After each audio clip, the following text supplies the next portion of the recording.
Good evening and Jain student, welcome again. Now today we discuss class 7 chapter 1st on equality. In this video we discuss about equal right to vote. Equality क्या होती है? Equality means बराबरी. हमारे आपने class 6 में civics पढ़ा था, उसमें हमने देखा था Panchayati Raj system, rural administration and urban administration और डाइवर्सिटी की बात करी थी।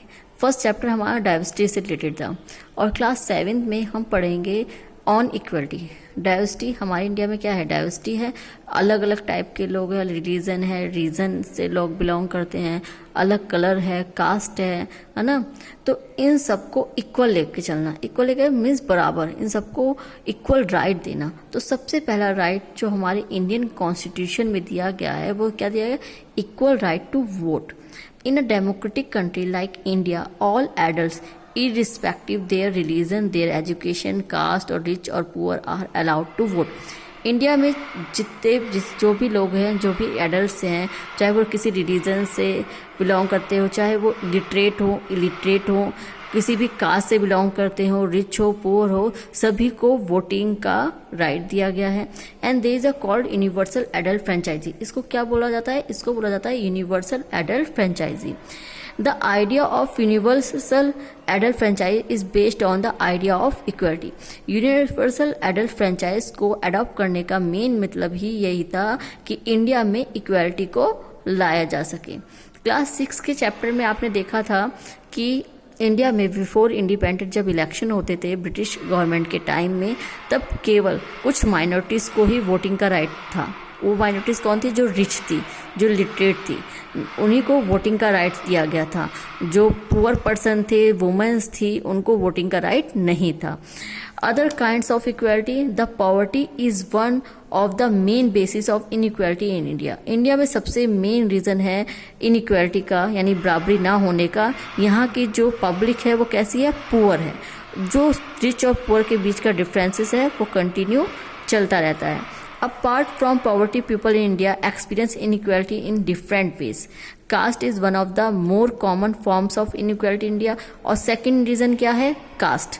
सेकेंड है कास्ट। यहाँ जो कास्ट है वो भी इनइक्वालिटी का सेकेंड मेन रीज़न है। बिकॉज जो भी कास्ट होते हैं, जो लोअर कास्ट से लोग बिलोंग करते हैं, उनको लोग डिस्क्रिमिनेट करते हैं या उनके साथ अनटचेबिलिटी, छुआछूत का बिहेवियर होता है। The list lower caste still face discrimination in various ways. Recognizing dignity. When person are treated unequality, their dignity is violated. अगर किसी के साथ हम इक्वल बिहेवियर नहीं करेंगे तो कहीं ना कहीं उसकी डिग्निटी यानी उसके सम्मान को ठेस पहुंचेगी। Now next, equality in Indian democracy. The Indian constitution recognise every person as equal. Indian constitution के अकॉर्डिंग कंट्री में जितने भी लोग हैं वो कैसे हैं? इक्वल है। This is not to say that inequality ceases to exist, but at least in democratic India the principle of the equality of all person is recognise. Now there are several laws to see that people are treated with dignity and as equal. इसी reason से Indian constitution में इतने जो rights बनाए गए हैं या law बनाए गए हैं जिससे लोगों के सम्मान को ठेस ना पहुंचे, उनके सम्मान बना रहे और उनके साथ इक्वल ट्रीटमेंट हो, यानी लॉ के अंडर में सभी को इक्वल समझा जाएगा। There are certain provision provided in the Indian constitution for the recognition of equality. Every person is equal before the law, जैसा मैंने अभी आपको बताया।